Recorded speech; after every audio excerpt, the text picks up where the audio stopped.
The England national football team is one of the most prestigious and star-studded national teams in the world. Almost all footballers eligible to play for the team always hope to one day get a call-up. But there are those who have had the chance to pull on the famous white shirt but turned it down. Yes, players who chose to play for England's rival nations. Here are 7 of them. Gareth Bale. Remember when Bale held a flag written Wales, Gulf, Madrid in that order? The man is Wales through and through. It was either Wales or nothing. He has represented the Welsh youth teams before going on to captain the senior team. But he had the chance to feature for the Three Lions as his grandmother is English. There's no single day, though, that the thought crossed his mind.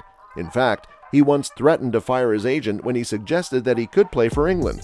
When we spoke to him, he had the possibility to play for England, recalls John Barnett. "Never say that again if you want to be my agent," he told his agent. How England fans would have loved to have the man slot in on the wing. In the end, the now retired winger is Wales's top scorer and most capped player, a true dragon. Erling Holland. Imagine Erling Holland playing alongside Harry Kane for England.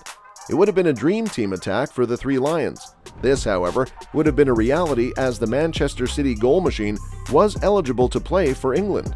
Holland was born in England to Norwegian Alf Ing, who turned out for Manchester City and later Leeds United, and for this reason, he qualified to wear the famous Three Lion shirt. However, the FA were not quick enough to strike a deal with Holland, who was called up to Norway's youth setup aged just 14. Holland later confirmed he would be representing the country of his father, in this case, Norway, even though you get the feeling he would have had a better shot at international trophies with England than Norway, but clearly the Man City star never cared about that. But thinking about it, what a joy it would have been to watch Holland feature for England. Scott McTominay. McTominay was born in Lancaster, England, to Scottish parents, and that means one thing: he could play for either of the two countries. When he first broke onto the stage at Manchester United, there was a lot of interest from both camps. Gareth Southgate and Alex McLeish were keen on having the hard-tackling midfielder in their teams. However, with the Three Lions boasting of quality players in midfield, Southgate was never too keen on convincing the Man United star to pull on the white shirt of England. It was later revealed that the England manager only sent McTominay a text message asking him to join the Three Lions, while McLeish went as far as visiting the player at Man United's training grounds to convince him. Clearly, they showed and made an effort. You can't blame him for picking Scotland. Former Man United manager Jose Mourinho was also crucial in McTominay picking Scotland over England. Alex Iwobi. The former Arsenal man was born in Lagos but grew up in London, and just like many on this list, had the option to play for either of the two countries. He featured for England's U16, U17, and U18 sides, and many expected him to make the step up to the senior team. However, he switched allegiance to Nigeria, his fatherland, in 2015. He later revealed that his family, including his uncle, former Premier League star JJ Okocha, were crucial in convincing him to play for the Super Eagles, but still, it was not an easy decision.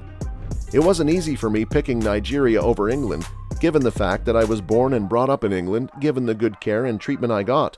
However, Nigeria gave me a good reason to stay on when I made my first call-up at the U23. I was made to feel at home and wanted. My family is from here, and I had no reason not to take up the offer. Jamal Musiala. Arguably one of the most talented youngsters in Europe right now, Musiala's graph had steadily risen over the last 2 seasons.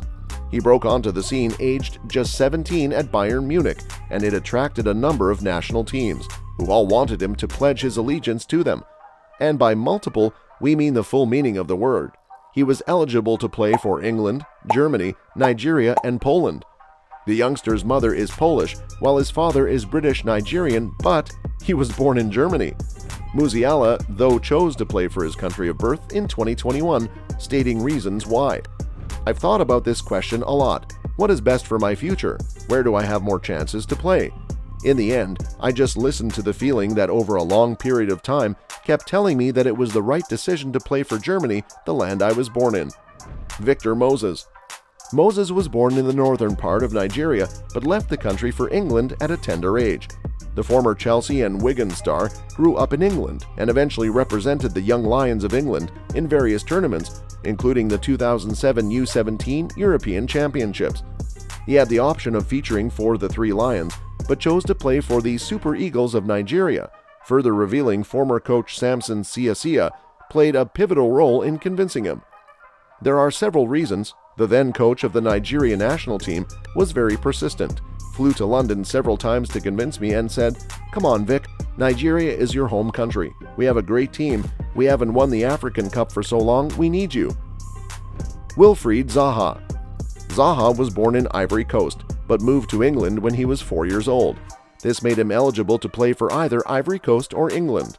Naturally, he would pick England as his first choice. He featured for the under-19 and 21 teams, and was expected to move all the way to the senior team. And this came to pass. He got a call-up to the national team by former Palace manager Roy Hodgson, who was at the helm of the Three Lions back in 2012. He featured for the Three Lions in 2 uncompetitive games. But things changed down the line, and he decided he was going to represent his country of birth. And since he had not played in any official match for England, his wish to change allegiance was easily granted by FIFA. And why did he have a change of heart? I had my ups and downs with England at the time, and obviously Ivory Coast came and spoke to me and the space where I was at. I just thought, I think it's best I play for Ivory Coast, he says.